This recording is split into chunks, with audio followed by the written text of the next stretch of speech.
So just in case you have smoked a bit too much and you don't remember, David's question was about what makes someone healthy and what makes someone unhealthy. Toby's question is what causes or what are the causes of one sabotaging one's life? Something like that.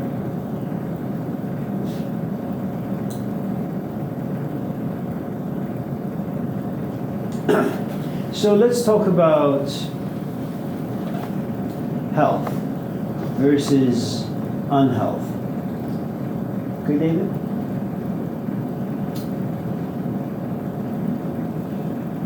What's the opposite of joy?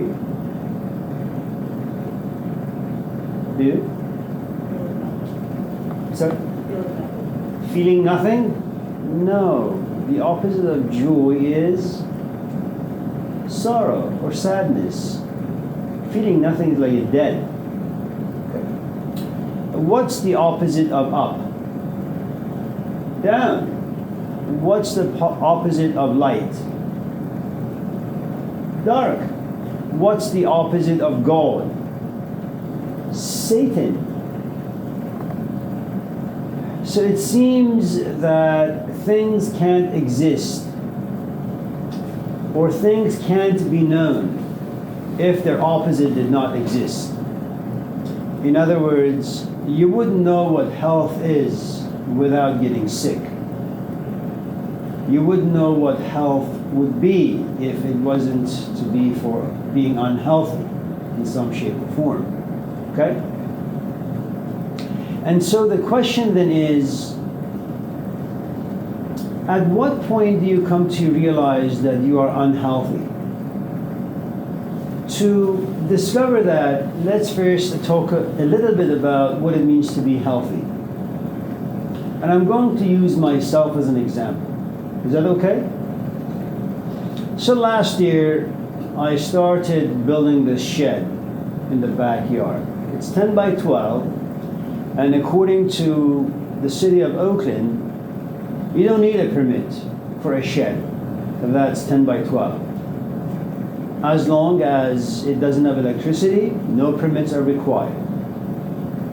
I was bored, had some free time, some free money that I had stolen from people. I went to Home Depot and bought some lumber, lots of them, and some drywall, and some nails and nail guns, concrete, anchors, rebars, and went to it. Single-handedly, David, I built this beautiful, beautiful shed. Now, the first thing you need to ask is, why did I do that? Well, number one, I was bored. What's the cause of boredom? You look around, there's nothing to do. And in the presence of not knowing what to do, it's not really a very pleasant place to be in life, because we are active, engaged animals. You must always be doing something. Even if you're looking at me and you feel kind of bored because of the things I'm talking about, what happens to you? You don't really become indifferent. You slowly walk into the world of imagination. You say, why is this guy dressed the same way every day? Same pants, same shoes, same shirt, same jacket, same this, same that. Why does this classroom look like this? What am I going to do after this class? Lunch, right? So it's not like you can be the Buddha and have a mind that's empty. You're not there yet, neither am I, and I doubt anybody would ever be there, not even the Buddha himself. Okay? So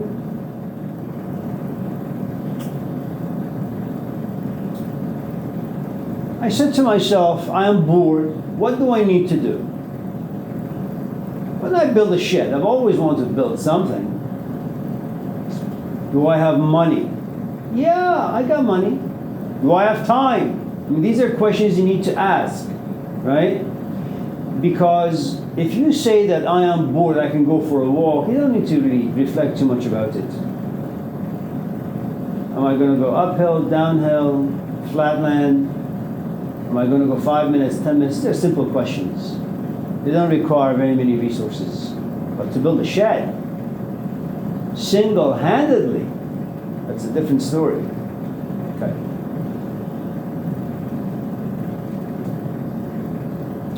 How much is it going to cost me? About $2,000-3,000. Do I have time? Yeah. You know, my classes are online. Don't have to go anywhere. I'm stuck at the house. I can go downstairs and just build this shed.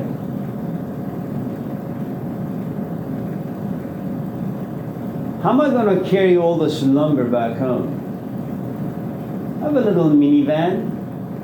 I'll go, buy some lumber, steal some lumber, drive them back home, and little by little I'll carry everything downstairs.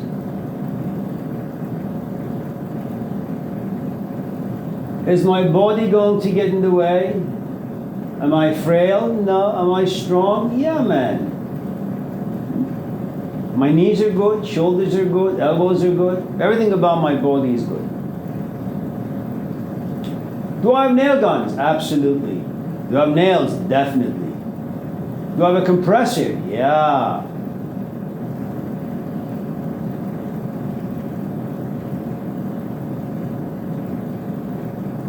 And because for the most part my body is healthy, my time is free, I have some cash.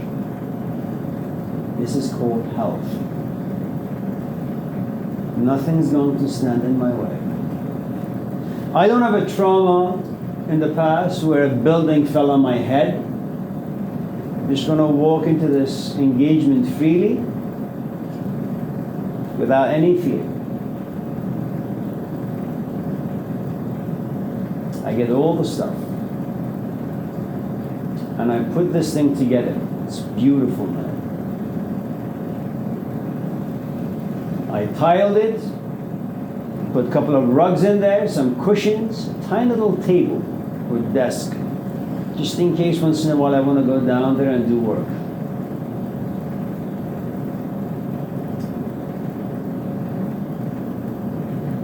All this because of health, David. Never got sick, never got a cold, never got the flu. I worked every day.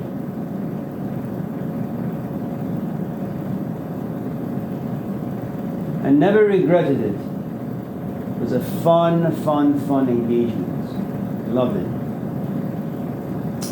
When the shed was done, interior as well as exterior, I put the roof over. I said it's time for it to get stuccoed. You know what stucco is, right? It's like this cement you mix with water and you just apply it to this chicken wire that you staple to the wall. And all of a sudden I felt something in my right shoulder. I didn't know what it was. I had never really had physical pain. My body was never really damaged. And I realized that my arm, hello Matthew, can go higher than this. It still can't.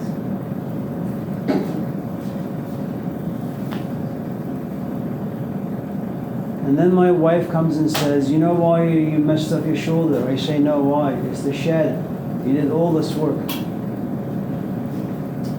I was healthy for about 1.5 years while building this shed. With the presence of pain, something really strange happened. I said to myself, man, I can't sleep.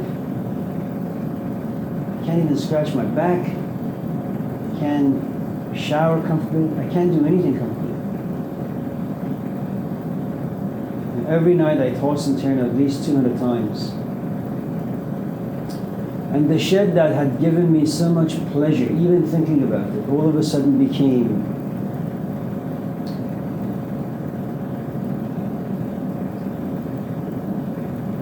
an image, an experience that caused me lots of regrets. While I was building the shed, never once did I think about my body becoming damaged, not once. Things were heavy, lifting the wall that's flat on the ground, putting it upright and then nailing it. That takes a lot of muscles. Carrying plywood to the top, to make the roof, that takes a lot of strength. I never once imagined that my body would fail me. So no regrets, no pain. The opposite did not exist. It was only health. What was missing in the scenario was unhealth. And remember, when there is no pain, David, there is no reflection. You're consumed by the engagement. Are you following me? This is like your GPS to life. I'm trying to make this as clear and as simple as possible.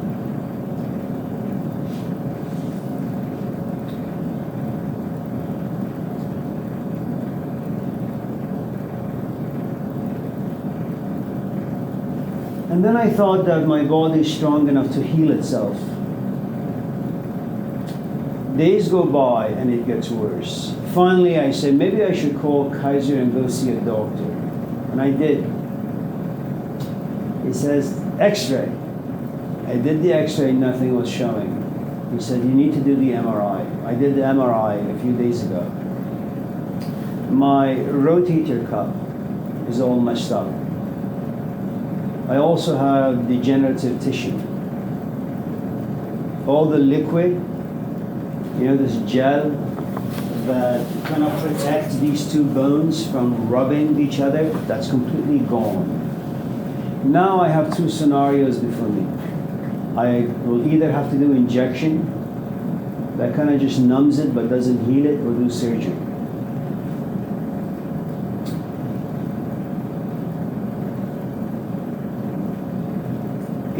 Doing the injection is like distracting yourself from the actual thing, which is my shoulder is messed up. I don't want to distract myself. I don't want to wait till I'm 70, if I make it that long, or 80 to get it fixed, because the recovery period when you're 60 or 70 is going to take much longer. Or should I do the surgery? That's about 16 weeks being out. And for 16 weeks I can't shower. I mean, I can, but it'll be tough. I can't change my clothes as much. I mean, I can, but it'll be tough. I don't even think about the shed anymore. The shed right now, when I think of it, is Satan. It caused my shoulder to be damaged. But when did this Satan come about, David? It came about when I began to experience pain. And I began to reflect as to how this pain came about. And when I did realize what caused this pain, it was the shed. And then I tried to do this tactic that most people do. I tried to blame my wife for not stopping me. I tried to blame my kids for not stopping me in building the shed. I tried to blame my parents. We are always looking for a villain to blame for our stupidities in life, the way we think and feel and do things. But as I was strong to blame my wife, she grabbed me by the throat, pushed me against the wall, punched me in the face. She said, "You are the cause of your own misery." I said, "Wow, that's very poetic."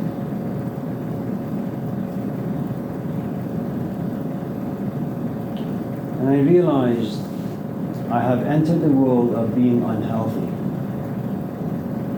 I haven't picked up anything for the past maybe 2-3 months. I don't even write on the board anymore. Now, here's the thing you need to understand about being unhealthy. You will only know when you're unhealthy when discomfort, pain comes to you.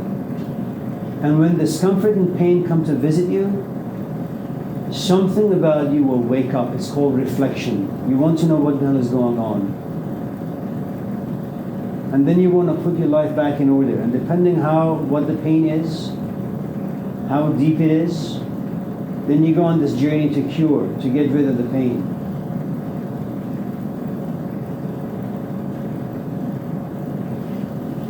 You think that our friend here always believed, and forgive me, I don't mean to. Is it okay? Do you really think that he always believed that smoking is bad? No, man. He would get high, maybe even a couple of beers on the top, sit, watch some porn, maybe have a good time with his friends, go out there, walk his dog. It wasn't Garden of Eden. All of us in this class do stupid things on a daily basis. Now, you may be very proud that you're doing like geography for your major. You may be very proud that you're doing business or economics for your major. It's no different than smoking. They're all the same. You're having fun. You're going to be in school for the next 5, 6, 10 years. You're engaged, man.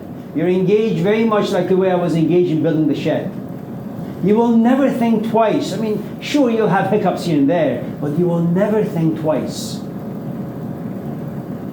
But there is something you need to know about the human condition, David. No one is exempt from life. The brutalities, the dissatisfactions, the shortcomings, the sufferings. You're not going to stay 18 for much too long. Soon you'll be 30. And sure, maybe by then you finish your school, you have a job, you work at a cubicle, you get your paycheck, and you move from one engagement to another. You've saved some money, now you buy a condo or a one-bedroom or a house somewhere out there, or get married maybe. Maybe you'll have kids, maybe not. Who the hell knows these days what's going to happen to you? But one day you will sit. And like Leo Tolstoy, the great Russian novelist, at the age of 15, maybe 20, maybe 25, maybe 35, maybe 45, you'll sit. And for some strange reason, you look out there, you have a house, you have a car, you have a job, you have a savings, you have a wife maybe you're a husband, you have children, maybe a few dogs. And you say, something about this is not right. For the past 20, 30, 40, 50 years you've been engaged, man. Happily, healthily. And I'm not talking about those moments where you sit and say, I'm tired, I don't want to do this anymore. Because those moments will come and go. All of us have it. But there comes a point like him. You want to distract yourself, be engaged, forget what you yourself have realized. Very, very clear perception of who you've become. And it's something you can't dismiss, something you can't overlook. You can no longer distract yourself from it. Looks at you. And he won't look away. The problem is you won't look away either. And for the first time you realize something about you is sick, unhealthy.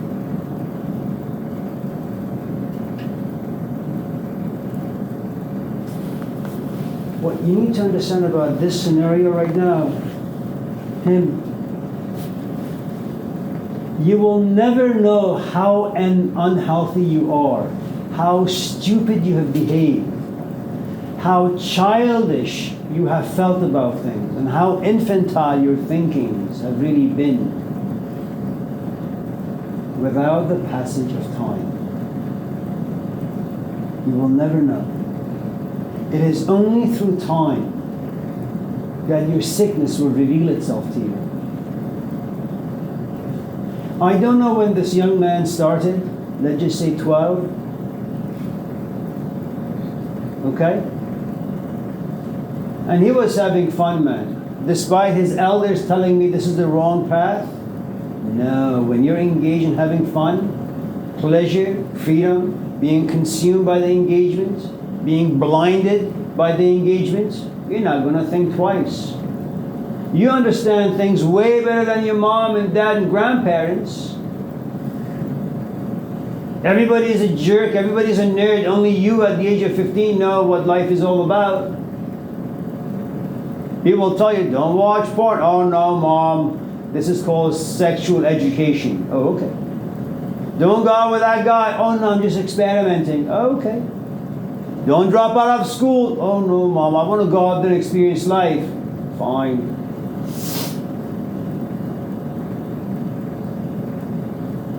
And as long as you have this belief system about you, that you know what you're doing,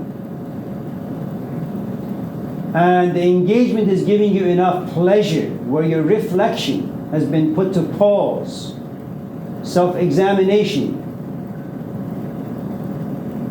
you will continue doing it. And little by little, without you knowing, time passes. As time passes, what gave you pleasure, it begins to diminish in intensity. And as it begins to diminish in intensity, something about you rises up. Your ability to look, to pay attention, to become aware, to become mindful. And every time you become a bit more reflective,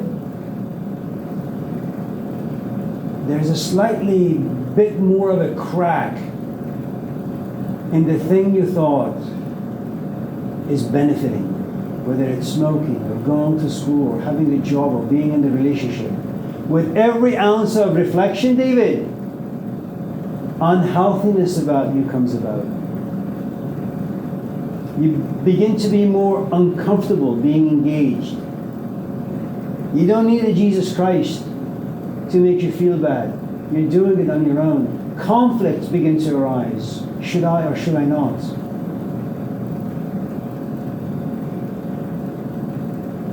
What is the difference between you and I, David? You're not 60. You have never been to a place I have been. But I have been your age. Do you really think I don't know the desires of an 18-year-old? And I was a crummy 18-year-old. I'm saying I was a naughty 18-year-old. Wild, untamed, undisciplined. And I am going to up you some more. I'm an immigrant. I came to America for school. My parents sent money from back home. They ate bread over there so they could send me the money that they had saved. You know what I did with the money? I wasted it. Not drugs or alcohol or porn or any of that stuff. I just had fun. Went out with friends, bought a car. That's all. Clean fun.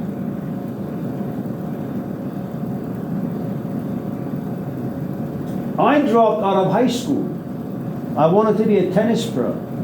I wanted to be a soccer pro. I went to college.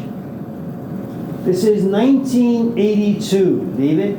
Do you know what the tuition was for immigrants every unit? Way back then, 1980.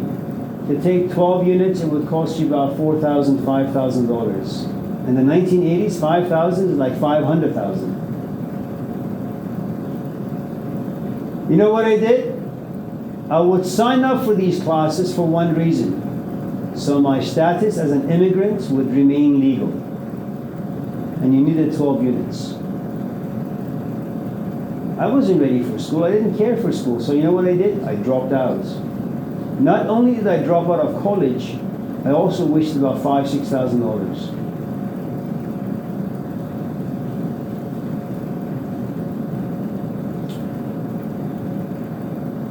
When I was 15, I worked at Castilian, a dormitory in Davis. Mop floors, wash dishes. A little later, I worked at Church's Fried Chicken in Sacramento. A little bit later, Shell gas station, Del Paso Heights. A little bit later, washed cars for about 20 years. I know about desires. I know about ambitions. I know about dreams and hopes of every goddamn 18-year-old. And I have something you don't just yet have. I have degrees. Bachelor's, master's, PhD. I have a bit more than you have. I've published 7 books. But I have more than you have. I'm married, I have children, a house.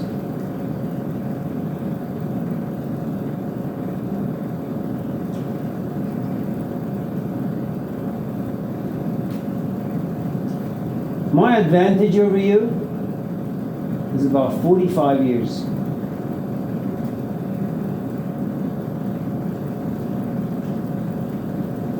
You will never know what it means to be 55, 56, 60. I know exactly what it means to be 18. I know what it means to be an 18-year-old immigrant. I know what it means to be an 18-year-old immigrant who lived in the streets, who wasted money, who wasted time. These are things you just don't have access to.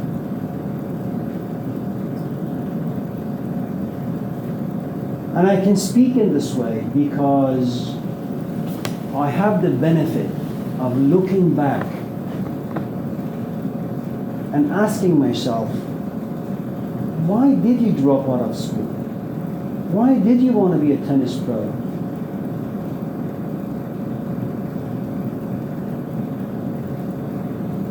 Why did you drop out of college? Why did you have the friends that you did? You had so much time and energy in youth. You had so much health in youth. You know, resources that I no longer have. And I long to be 18, man, to have the energy and the health and the ambitions and all that. I just don't have them anymore. And so when someone comes to me at the age of 18 and says, I want to drop out of school because I want to go out there and experience life, I laugh at their stupidity. That there is no courage there. They're not brave or courageous for dropping out of school to go out there pursuing something that's stupid and ridiculous and childish. The tragedy is I can't even convince them. How does anyone understand what it means to be unhealthy? Passage of time. Something about your engagement begins to show some cracks. Cracks create pain.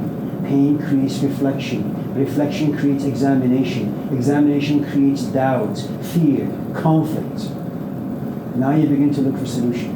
Now you begin to have regret, remorse, guilt, shame. None of them you have currently.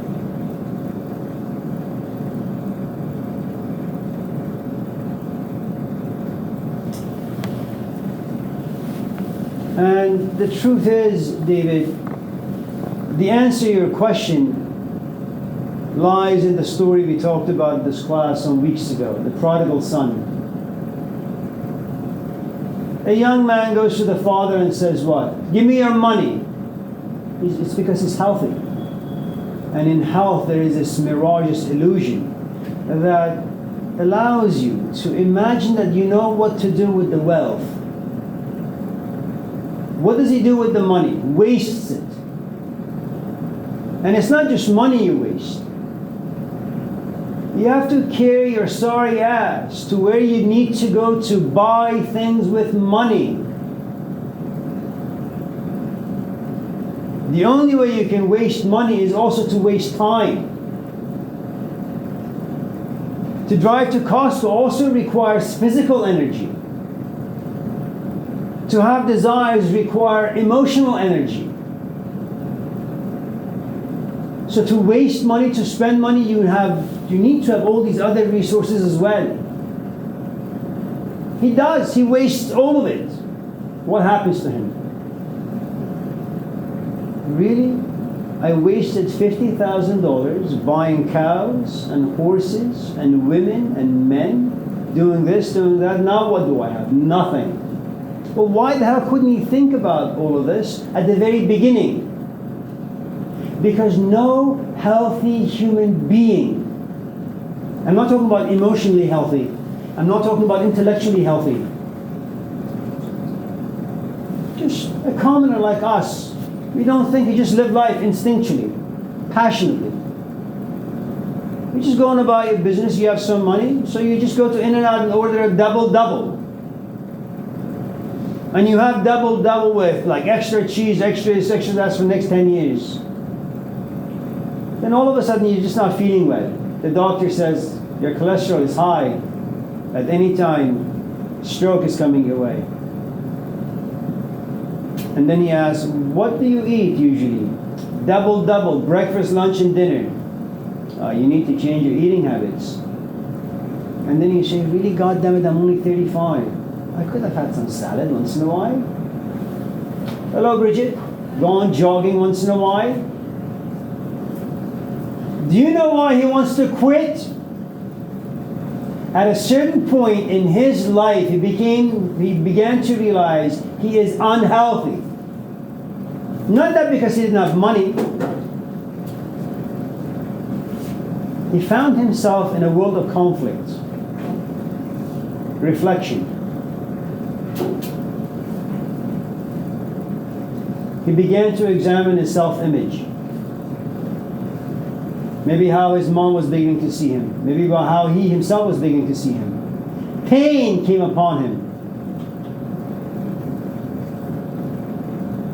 So whenever this guy says 5 months sober, it's 5 months with a lot of pain in there, a lot of conflict in there, lots of reflection in there, lots of regret in there. You have no idea what he regrets now.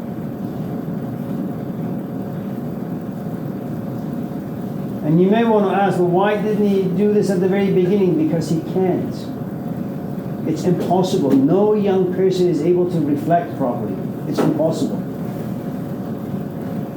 It's only when you lose do you go back to the Father. Prodigal son, that's the story.